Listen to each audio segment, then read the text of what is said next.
Hello there, I'm Lloyd Evans. Welcome to The Bunker. It's time for another voicemail. Today's voicemail is from Graham. Let's hear what Graham has to say. Hi, Lloyd. Wow. My name's Graham Wood. I'm from New Zealand originally. I live in the United Kingdom. As a youngster, I was brought up in the religion, but then in my teens, I made the choice myself to move away because of my lifestyle wasn't reflective of a witness. So I've been out of it for a while, actually I've been out of it for a long time. But with it, I've brought along some emotional scars and some baggage. So watching your videos and on YouTube and things, it's the last 10 to 12 days have been an absolute revelation, dare I say, and it's been amazing. So thank you very much. My older sister, has started to unravel, and she's awoken fully. But it's the unraveling of her baggage that we're both doing that together, which has been absolutely amazing. And then subsequently talking to my father, who has admitted that he is an apostate. And he's off at a new church and things, and having conversations, and quite open and frank, and sort of laughing about our childhood and some of the ridiculousness of it it's quite fun. The problem I have, the problem I have is my mother is still a witness. We're not shunned. Mum's in New Zealand, and she's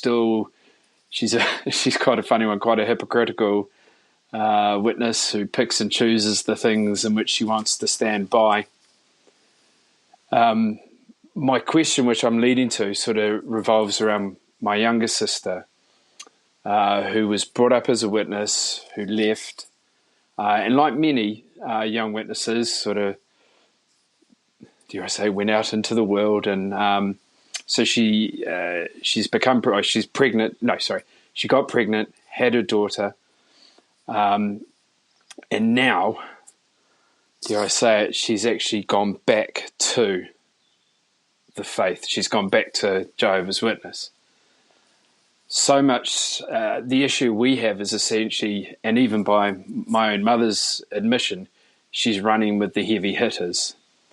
And her daughter has special needs. So you can see there the problem we have is the fact that she's doing this, and we understand why she's doing it. She's looking for the faith for her daughter and her, and she's got people around her. So essentially my question is this, and it's a loaded one. It's an absolute loaded one, and I understand the fact that there's no one answer. Every case is going to be very, very different.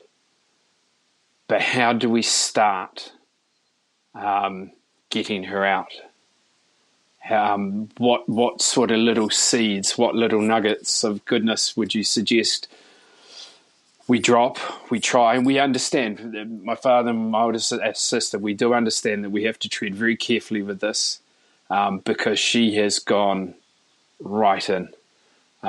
She's fully committed, whereas we are completely the other way. We are fully awoken, really unraveling, unpicking all the hypocrisy and everything that goes in.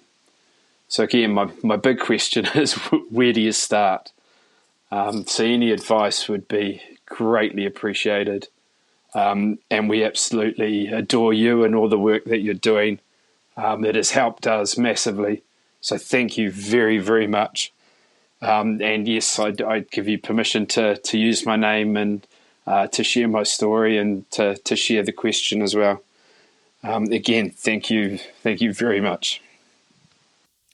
Well, thank you, Graham. Wow, you've been very generous there in your praise, and I'm only too pleased to hear that the work I'm doing and the material I'm putting out is having an impact. So that's very gratifying to hear, to use a word that the organization sometimes uses. But yes, what a sad situation. To have so many of your family awake, and yet for one of your family members having been free to then go back in, and not just go back in, but drag her daughter back in as well. It's upsetting, isn't it? And the simple answer is, because you ask, where do we start? What do we do? The simple answer is you don't do anything. I mean, what can you do? We're talking about a grown adult who has been free but has chosen to go back to the organization. And sad to say, that's her choice, you know?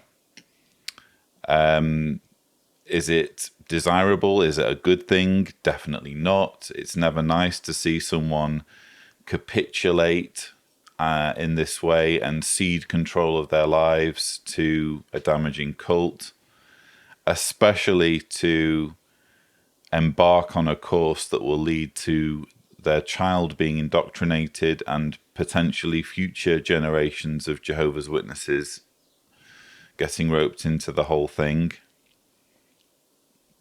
But there is nothing you can do about it. It could be that there is some channel of communication. You mentioned that your mother sounds very similar to an aunt that I have, who kind of creates their own version of the religion. And if they were to write down everything that they think and what all of their beliefs are, they would almost certainly get disfellowshipped for apostasy. But because they keep it to themselves, they keep it below the radar, they're somehow allowed to, have the best of both worlds. So it sounds like your mother is a bit like that. And it could be that either through your mother or directly with your sister, you have some degree of communication, and, there's nothing stopping you from, when the conversation goes in that direction, just sowing a few seeds. But as I've said repeatedly on these voicemails, and I'm sorry if I'm repeating myself at this point, the person has to be in control of the process. It's not as simple as you just ordering them to wake up or flicking a switch and, oh, okay, I was in a cult, I'd better wake up and get out of there. It just doesn't work that way. They need to be in control of the process of waking up. And so if they come to you with comments about the organization, perhaps, who knows, maybe your sister might want to try to recruit you back into the organization, might try to tempt you to return to Jehovah. Well, in those situations, you're well within your rights to say, well, sister, here is my problem, here is my issue, here's what's stopping me from doing that. I want to orient my life around what's true. If I could be convinced that this is truly Jehovah's chosen organization on earth, I would certainly consider rejoining. But there are these issues, and maybe you can help me process why it is that I'm mistaken on these issues. So those are the sorts of conversations that you can have if she brings it up. But I would strongly advise against ambushing your sister with the truth about the truth, with scandals, with damning information. Jehovah's Witnesses are just trained to stick their heads in the sand, quite frankly, and be resentful almost of people who try to thrust information in their faces in that way. And to a degree, it's understandable, because none of us like to just be confronted with information that debunks cherished beliefs without any invitation whatsoever. It's kind of rude, isn't it? If it's something that we feel very strongly about, or something that we feel passionately about in any sphere, whether it's religion or politics or some other area.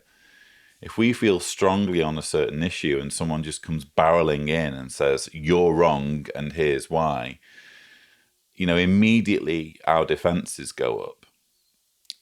And so to a degree, it's understandable, although Jehovah's Witnesses obviously take it one step further with their whole stigmatization of apostates and the fear-mongering and the way they make Jehovah's Witnesses terrified of researching their beliefs in any way, shape, or form. They basically exploit this natural tendency to resist information that debunks cherished beliefs. So yes, it's not even a case of treading carefully, it's a case of not treading at all, really, and respecting the fact that your sister is an adult and can make these decisions for herself, even if they are decisions that are to her detriment, unfortunately. If she wants to wake up, or if she gets to a point where she's ready to start critically examining her beliefs, I'm sure that you and your older sister, maybe even your father, will be ready and willing to help, and you will extend a listening ear, you will extend compassion and kindness, I'm sure, when she is ready to embark on that journey. But until then, unless she steers the conversation in that direction and gives you the opportunity to be open and honest about what your thoughts are on the Jehovah's Witness religion, I'm afraid it's a case of just stepping back and letting things unfold and just being as much of a brother as you can be, extending as much love, kindness, and compassion as you can.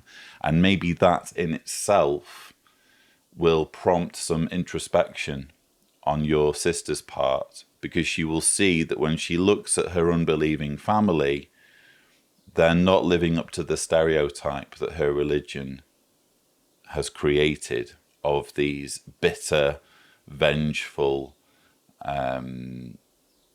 unpleasant characters that you're supposed to become when you're an apostate. If she can look at you and your sister and see that you're living happy, meaningful lives, that in itself may sow a seed and may cause her to think, maybe this is an area of investigation that I need to go down. But that's all I have to say, really, on this voicemail. Thank you again so much, Graham, for leaving it. If you would like to leave a voicemail, the thing to do is go to speakpipe.com/Cedars, remembering to indicate clearly if you don't want me to share your message on my YouTube channel. But that's all I have time for. Don't forget to subscribe to the Lloyd Evans channel for more such videos. And as always, thank you for watching.